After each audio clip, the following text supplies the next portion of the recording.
Hello' students, যিহেতু 2025তো HS পাছ কৰা সকলক স্কুটি প্ৰদান কৰা হ'ব।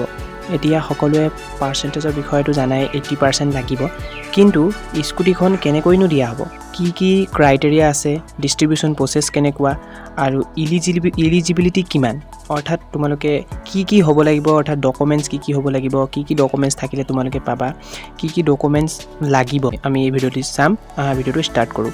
তো পোনপ্ৰথমে আমি ইলিজিবিলিটি ক্ৰাইটেৰিয়াটো চাই লওঁ যে কি কৈছে, the students must obtain 80% or more marks in the higher secondary final examination, অৰ্থাৎ 80% লাগিব।